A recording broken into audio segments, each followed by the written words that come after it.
Rajkot municipal corporation દ્વારા આગામી દિવસોની અંદર વોર્ડ નંબર 3ની અંદર જે આવાસો બની ગયા છે એનો ડ્રો ટૂંક સમયમાં જ ઓનલાઈન મૂકવા જઈ રહ્યા છીએ. અત્યાર સુધી મહાનગરપાલિકામાં ઓફલાઈન ડ્રો થતો હતો, પરંતુ અમદાવાદ, સુરત, બરોડા આ બધી જગ્યાએ ઓનલાઈન ડ્રો થાય છે અને ઓફલાઈનની અંદર 100 રૂપિયા ફોર્મની ફી હતી. હવે ઓનલાઈનમાં આપણે 50 રૂપિયા ફી કરી અને હમણાં ટૂંક સમયની અંદર એનો ડ્રો પણ બહાર પાડવાના છીએ. જરૂરિયાતમંદ ગરીબ પરિવારો માટે રાજકોટ મહાનગરપાલિકા જે આવાસો બનાવ્યા છે એ થોડા સમયની અંદર એને એલોટમેન્ટ પણ કરવામાં આવશે. બસ 15 દિવસની અંદર એનો ડ્રો ઓપન થશે. ઓનલાઈન કરીએ છીએ, ઓફલાઈનમાં નથી જતા, પરંતુ અમદાવાદ મેં જેમ કીધું અમદાવાદ, સુરત, બરોડાની અંદર ઓનલાઈન ફોર્મનું સબમિશન થતું હોય છે. 50 રૂપિયાની ફોર્મની ફીસ છે, એ ભરી અને કોઈ પણ લાભાર્થી લાભ લઈ શકે છે.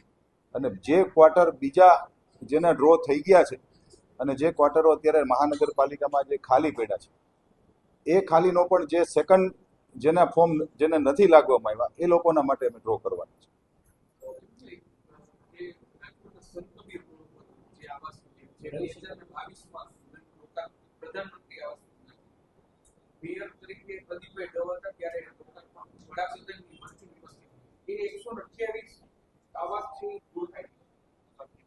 એટલે એની તપાસ કરીને કદાચ એલોટમેન્ટ કરવા પડશે તો કરી દેશું.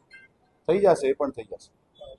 લાઇટ કનેક્શન, સોલાર ગ્રીડ કરાવી છે, સોલાર નો ખર્ચો માથે પડતા ઉત્પાદન માટે તૈયારી હોય પણ વીજ કનેક્શન જ ન હોય તો ઉત્પાદન એને કોર્પોરેશન નુકસાન. અધિકારીની બેદરકારી છે, આ છુપાવી લેવામાં આવ્યું છે પદાધિકારીથી કે ના, એવું તો કોર્પોરેશનના ચોકીદાર તરીકે ત્યાં બેદરકારી એટલા માટે હું નથી માનતો. બેદરકારી જો હોય તો જ્યારે બાંધકામ શરૂ થતું હોય ત્યારે બેદરકારી હંમેશા સાબિત થતી હોય.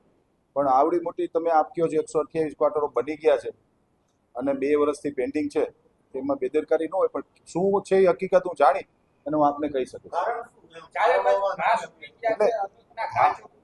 એટલે જ હું કહું છું કે મારા ધ્યાનમાં આપના દ્વારા વિષય મૂકવામાં આવ્યો છે, સારી બાબત છે. હું જાણી અને ડિટેલ આપને 100% કહી શકીશ. પણ આમાં બેદરકારી ન હોય. બેદરકારી હોય તો જ્યારે ગ્રાઉન્ડ લેવલે બાંધકામ થતું હોય ત્યારે જ સ્થિતિઓ પકડાતી હોય છે. પણ બની ગયા પછી 2 વર્ષ સુધી જો એલોટમેન્ટ ન થયા હોય તો એ તપાસનો વિષય છે. હું ચોક્કસથી તપાસ કરાવીને આપ બધાને જાણ કરીશ.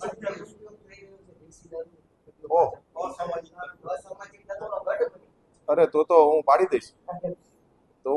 આજે ના હું તપાસ કરીને અધિકારીને મોકલીશ અને જો એવું કાંઈ પણ હશે તો અમે રાજકોટ મહાનગરપાલિકા પોલીસ ફરિયાદ પણ કરશે.